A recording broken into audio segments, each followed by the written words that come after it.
14 lives, 7 men, 7 women. All are bound closer together than any of them know. For this is a tale of both good and evil. All of them are tied to destiny as the world around them collapses. Even though many of them are as different as night and day, they share a common goal of which they are unaware. These 14 lives are destined to destroy a great evil. Or perhaps they shall only destroy each other, for each life contains its very own share of evil. Nothing in this world is truly black and white, after all, and nor will it ever be. Now it is time for the pieces to introduce themselves. 10. The Victim. Emily crouched in a corner of her apartment in Palin City, hugging her knees to her chest. She didn't know why, but recently she'd been having awful nightmares. She could never describe what they were about, but one thing was always the same. They were horrible, and she woke up terrified almost every single night now. She didn't dare go back to sleep after that. Some nights she would read a book or something, but it never seemed to do any good. Tonight she decided she would go for a walk. It was still very dark, but Palin City was safe enough at night. It was perhaps more dangerous during the day, because that's when the city let their guard down. But it wasn't even that dangerous in the day, really.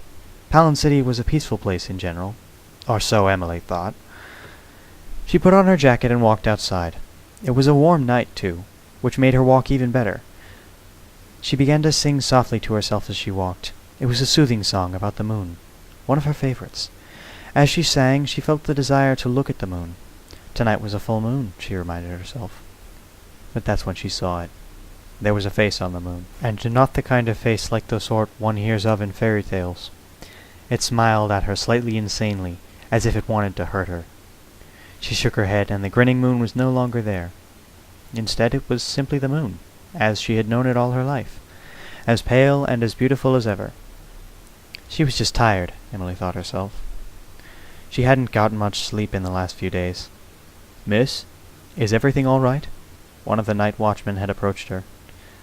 But when she looked at him, she didn't see a night watchman. Instead, she saw a creature with burning red eyes and twisted black horns. Smoke poured out of its mouth. "Miss?" It mocked her. Emily was suddenly filled with fear. Every part of her was absolutely sure that this creature was here to tear her apart. She looked around wildly for an escape, a friendly face willing to help, anything. But there was no escape.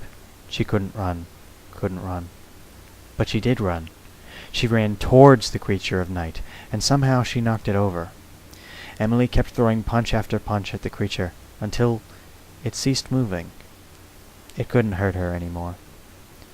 Emily shivered and drew her jacket tighter around her. There were more out there, she could tell. She heard their screams, their laments over their fallen comrade, their cries of vengeance, bloodlust, and murder. She ran back home as quickly as she could, and soon the disturbing visions went away. She no longer heard the demonic screams of the night creatures. She fell asleep, exhausted and worried. No nightmares troubled her for the rest of the night. She slept soundly and peacefully. Meanwhile, in the heart of the city, only 2 blocks from her apartment, lay the broken, battered corpse of the night watchman.